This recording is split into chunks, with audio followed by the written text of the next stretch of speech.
خوشگوار ازدواجی زندگی کے فرائض اور واجبات میں سے ایک کام ہے۔ اچھی اور خوبصورت ازدواجی زندگی کے لیے اس کام کو فرض یا واجب سمجھ لیجئے۔ دونوں ایک دوسرے کو مسکرا کے محبت سے دیکھیں۔ خاوند گھر آئے، بیوی کو محبت سے مسکرا کے دیکھیں، بیوی خاوند کو مسکرا کے محبت سے دیکھیں۔ یہ فرض ہے، اس کے بغیر کام ہی نہیں بنتا، آگے محبتیں آگے نہیں پروان چڑھتی۔ آج کل کے نوجوان کہتے ہیں حضرت گھر کے باہر ہوتے ہیں بالکل ٹھیک ہوتے ہیں، گھر کے اندر آتے ہیں بیوی کا چہرہ دیکھتے ہیں ایک دم غصہ چڑھ جاتا ہے، گویا گھر کے باہر گلاب کا پھول ہوتے ہیں اور گھر میں آتے ہی کریلا نیم چڑھا بن جاتے ہیں۔ جیسے ماچس ہوتا ہے نا، ذرا سا رگڑو تو اندر سے آگ نکلتی ہے۔ آج کل کے نوجوانوں کو بھی حال، ذرا سا کہیں رگڑ پڑتی ہے اندر سے پھر آگ نکلتی ہے، غصہ بھرا ہوتا ہے نا، شیطان اندر دوڑ رہا ہوتا ہے۔ تو دونوں ایک دوسرے کو محبت کے ساتھ مسکرا کے دیکھنا، یہ اپنی زندگی کا شعار بنائے، اس کے بغیر کام ہی نہیں۔ ایک لطیفہ تو میں نے آپ کو کوئی اور سنایا، ایک لطیفہ میرا بھی صبح کا آج صبح ہی ہوا۔ تو فجر سے پہلے کی بات ہے، تو میں تہجد الحمدللہ پڑھ چکا تھا، بیگم صاحبہ پڑھ رہی تھی، دعا مانگ رہی تھی، جب فارغ ہو گئی تو میں نے ان کو مسکرا کے دیکھا، تو کہنے لگی کیوں مسکرائے؟ میں نے بھی گال پھلا لیا، انہوں نے کہا اچھا، وہ غصے سے دیکھتا ہوں، پھر دونوں ہی ہنسنے لگے۔ تو ایک دوسرے کو مسکرا کے دیکھنا اور ان چیزوں کو، محبت کو قائم رکھنا، یہ بڑا ضروری ہے۔ ایک اور کوشش یہ ہونی چاہیے میاں بیوی کی کہ کھانا مل کے کھائیں۔ بھئی اگر صبح ایک نے جلدی جانا ہے، ایک نے دیر سے جانا ہے، کوئی آگے معاملہ، کم سے کم دن میں 24 گھنٹے میں کوئی ایک وقت، عام طور سے رات کا وقت ہوتا ہے، یہ کھانا اکٹھے کھائیں۔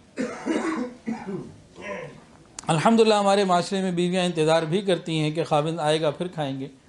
حضرت فاطمہ زہرا رضی اللہ تعالی عنہا جب تک حضرت علی رضی اللہ عنہ آ نہیں جاتے تھے کھانا نہیں کھاتی تھی، کھانا پکا کے انتظار ہوتا تھا کہ وہ آئیں گے تو کھاؤں گے۔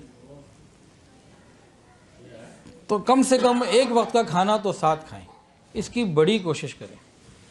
حضرت پیر حافظ ذوالفقار احمد نقشبندی دامت برکاتہ العالیہ فرماتے ہیں، ایک مرتبہ ایک نوجوان حضرت جی کے پاس آیا، تو دیندار تھا لیکن ذرا تیز مزاج بھی تھا۔ ایک دفعہ حضرت کے پاس آیا، کہنے لگا یہ حضرت یہ جو عورتیں ہوتی ہیں نا، یہ شیطان کی چیلیاں ہوتی ہیں اور یہ ہوتی ہیں وہ ہوتی ہیں۔ تو اس نے کچھ باتیں کہیں، نئی نئی شادی ہوئی تھی۔ حضرت نے پوچھا کہ بھائی یہ بتائیے، جتنا آپ کو علماء کے پاس صحبت کا موقع ملا، بیانات سننے کا موقع ملا، کہ آپ کی بیوی کو بھی ایسا ملا، ایسا کوئی ماحول اس کو ملا تھا؟ کہ نہیں، وہ تو نہیں ملا۔ کہ بھئی آپ اگر کچھ محنت کے بعد بن گئے، وہ تو نہیں بنی ہوئی، اس کا تو مزاج نہیں دین کے اوپر، تو اس کا بھی خیال کریں، ایسے ماحول کو اپنائیں اور لائیں اور لے جانے کی کوشش کریں۔ پھر حضرت کہتے ہیں میں نے اس سے پوچھا کہ اچھا یہ بتاؤ، آپ تو ہر سنت کو پورا کرنے کا شوق رکھتے ہیں؟ کہ ہاں جی الحمدللہ حضرت میں ہر سنت کو پورا کرتا ہوں۔ حضرت نے پوچھا کیا بیوی کے منہ میں لقمہ ڈالا کبھی؟ اب چپ، کہ بھئی یہ بھی تو سنت ہے، بیوی کے منہ میں لقمہ ڈالنا، محبتیں بڑھتی ہیں۔ میں نے اپنے سسر کو دیکھا، انتقال ابھی 1.5-2 سال ہوئے ہیں، 75 سال کی عمر میں انتقال ہوا، آخری وقت تک جو ہے میرے پھپھا تھے اور پھپھی تو اپنے ہاتھ سے کھلاتے تھے بعض مرتبہ، کئی مرتبہ تو حج عمرے میں ساتھ ہمارا سفر بھی رہا۔ تو مجھے تو بیگم صاحبہ نے بتایا، ایسے نہیں کہ سب کے سامنے، تو مجھے بیگم صاحبہ نے بتایا کہ میری امی کہتی ہیں کہ بھئی اب ہم دونوں اتنے بوڑھے ہو گئے ابھی بھی کھلاتے ہیں، کہ مجھے ثواب سے کیوں محروم کرتی ہو؟ تو کیا ہو گیا، عمر زیادہ ہو گئی تو سنت بوڑھوں کے لیے نہیں ہے؟ تو ایک دوسرے کو کھانا کھلانا، ایک دوسرے کا خیال کرنا، خاوند ایک لقمہ اپنے منہ سے اس کے منہ میں ڈالے تو صحیح، پھر دیکھیں کیسے کام پورے ہوتے ہیں، کیسے معاملات ہوتے ہیں۔